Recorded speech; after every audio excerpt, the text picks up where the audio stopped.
آج میں آپ کو پاکستان کی مسلح افواج کے آپریشن بنیان مرصوص کی کارروائی اور اس کے نتائج سے آگاہ کرنا چاہتا ہوں، جو بھارت کی بزدلانہ فوجی جارحیت کے جواب میں کیا گیا۔ یہ حملے 6 اور 7 مئی 2025 کی درمیانی شب شروع ہوئے، جن کے نتیجے میں معصوم شہری، جن میں خواتین، بچے اور بزرگ شامل تھے، شہید ہوئے۔ پاکستان نے بھارتی جارحیت اور ہمارے شہریوں کے بےرحمانہ قتل پر انصاف اور انتقام کا وعدہ کیا تھا۔ الحمدللہ پاکستان کی مسلح افواج نے یہ وعدہ پورا کیا۔ میں سب سے پہلے رب ذوالجلال کا شکر ادا کرتا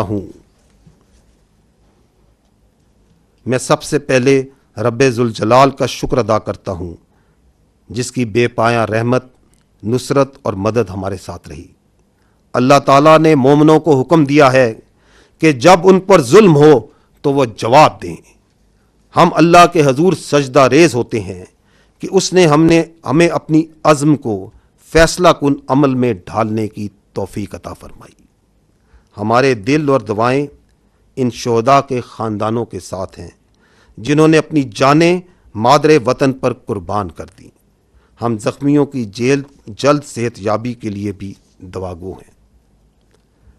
ہم پاکستان کی مسلح افواج کے ہر آفیسر، سپاہی، ایئر مین اور سیلر کے بے حد مشکور ہیں، جنہوں نے اپنی جرت، پیشہ ورانہ مہارت اور قربانی سے میدان جنگ میں کامیابی کو ممکن بنایا۔ ہم پاکستان کی مسلح افواج، پوری قوم، خصوصاً نوجوانوں کے جذبے، حوصلے اور بھرپور حمایت پر دل کی گہرائیوں سے شکر گزار ہیں، جنہوں نے مشکل ترین وقت میں ہمارے حوصلے کو کئی گنا بڑھایا۔ ہم پاکستان کے ان نوجوانوں کے بھی مقروض ہیں جو سائبر اور انفارمیشن کے محاذ پر صف اول کے سپاہی بنے۔ ہم پاکستان کے متحرک اور بہادر میڈیا کے بھی شکر گزار ہیں، جنہوں نے بھارت کے پروپیگنڈا اور جنگی جنون کے خلاف بنیان مرصوص یعنی ایک آہنی دیوار کی طرح کھڑے ہوئے۔ ہم بلا تفریق تمام سیاسی جماعتوں کی قیادت کے بھی ممنون ہیں، جنہوں نے سیاسی اختلافات سے بالا تر ہو کر، وطن کے دفاع میں متحد ہو کر افواج پاکستان کے شانہ بشانہ کھڑے ہونے کا بہترین مظاہرہ کیا۔ مسلح افواج، بالخصوص پاکستان کے وزیر اعظم اور ان کی کابینہ کی قائدانہ صلاحیتوں اور جرأت مندانہ فیصلوں کی بھی قدردان ہیں، جنہوں نے ملک کو اس نازک موڑ پر درست سمت میں رہنمائی فراہم کی۔ خواتین و حضرات، اب میں آپ کو آپریشن بنیان مرصوص کی تفصیلات سے آگاہ کروں گا۔ پاکستان کا جواب ایک نصابی نمونہ تھا، جس میں تینوں افواج کی مکمل ہم آہنگی کے ساتھ حقیقی وقت پر صورتحال کی آگاہی، نیٹ ورک سینٹرک وارفیئر اور ملٹی ڈومین آپریشنز کی مکمل صلاحیت بروئے کار لائی گئی۔ زمین، فضا، سمندر اور سائبر سپیس میں مکمل ہم آہنگی سے اہم اہداف کو تباہ کیا گیا۔ پاکستان فوج کے F-1 اور F-2 دور مار کرنے والے میزائل، پاک فضائیہ کے جدید پریسائز منیشن، طویل فاصلے تک مار کرنے والے لوئٹرنگ ایمونیشن اور جدید پریسائز آرٹلری کے ذریعے بھارت کے 26 اہم فوجی اہداف کو نشانہ بنایا گیا۔ وہ تنصیبات جو پاکستانی شہریوں کو نشانہ بنانے کے لیے استعمال ہوئیں، اور وہ تنصیبات جو پاکستان میں دہشت گردی کو فروغ دینے میں استعمال ہوتی ہیں، اور ان تنصیبات کو نہ صرف بھارتی غیر قانونی زیر تسلط جموں و کشمیر میں بلکہ بھارت کے اندر بھی نشانہ بنایا گیا۔ نشانہ بنانے والے فضائی اور ہوائی اڈوں میں ایئر فورس اور ایویشن بیسز سورت گڑھ، سرسا، بھج، نالیا، آدم پور، بھٹنڈا، برنالہ، ہلواڑہ، اونتی پورہ، سری نگر، جموں، ادھم پور، مامون، امبالہ اور پٹھان کوٹ شامل تھے۔ بیاس اور نگروٹا میں موجود براموس میزائل کے ذخائر جو پاکستانی شہریوں پر حملوں میں استعمال ہوئے، ان کو تباہ کیا گیا۔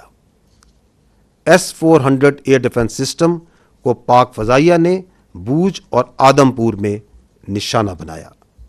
اڑی میں فیلڈ سپلائی ڈیپو اور پونچھ میں ریڈار سٹیشن جیسے لاجسٹک اور سپورٹ مراکز کو بھی نشانہ بنایا گیا۔ کے جی ٹاپ اور نوشہرہ میں موجود 10 بریگیڈ اور 80 بریگیڈ کی کمانڈ تنصیبات کو بھی تباہ کیا گیا۔ یہ وہ تنصیبات ہیں جہاں سے بلا اشتعال فائرنگ کر کے معصوم بچوں اور عورتوں کو نشانہ بنایا گیا۔ راجوڑی اور نوشہرہ میں موجود ملٹری انٹیلیجنس کی یونٹیں اور ان کے فیلڈ عناصر جو پاکستان میں دہشت گردی میں ملوث پراکسیز کو سپورٹ دیتے تھے، ان کو بھی ختم کیا گیا۔ لائن آف کنٹرول کے پار وہ تمام آرٹلری، لاجسٹک اور پوسٹیں جو آزاد جموں اینڈ کشمیر میں سولینز پر فائرنگ کرتی تھیں، ان پر شدید اور مسلسل جوابی کارروائی کی گئی، یہاں تک کہ انہوں نے سفید جھنڈے اٹھا لیے۔ بھارت نے ڈرونز کے ذریعے پاکستانی فضا کی خلاف ورزی کی تاکہ عوام میں خوف پھیلایا جا سکے اور ان کو ہراساں کیا جا سکے۔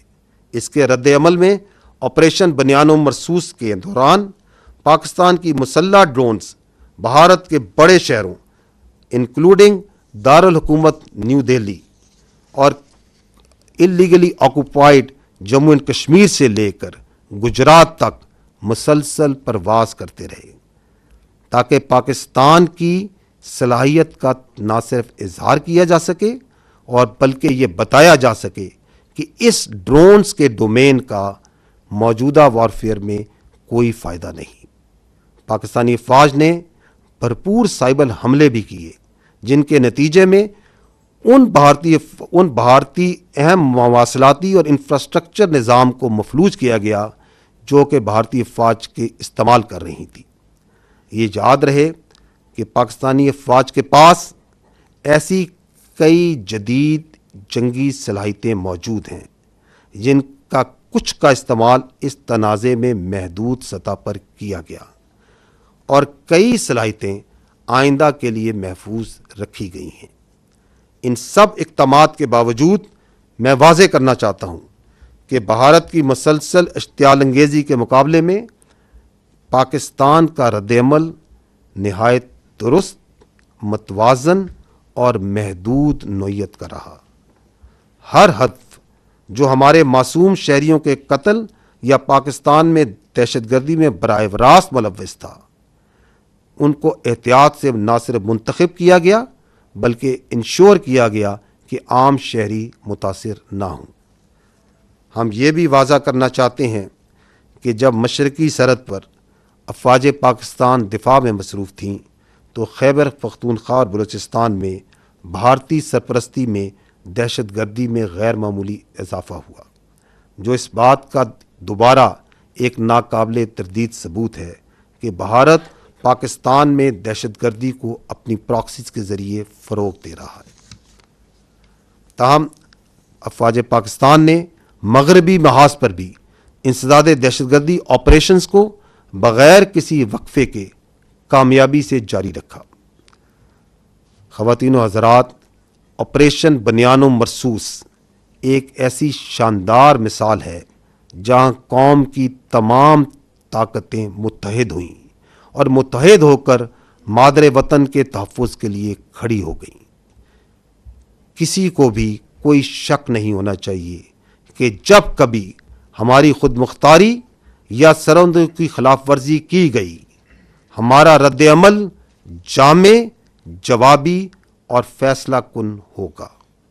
افواج پاکستان پاکستانی قوم کو اس کے حوصلے، عزم اور حب الوطنی پر سلام پیش کرتی ہے۔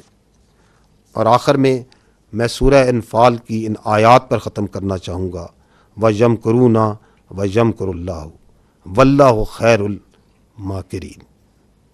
وہ تو اپنی تدبیریں کر رہے تھے اور اللہ اپنی تدبیر کر رہا تھا، اور وہ سب سے مستحکم تدبیر کرنے والا ہے۔ پاکستان زندہ باد، افواج پاکستان پائندہ باد۔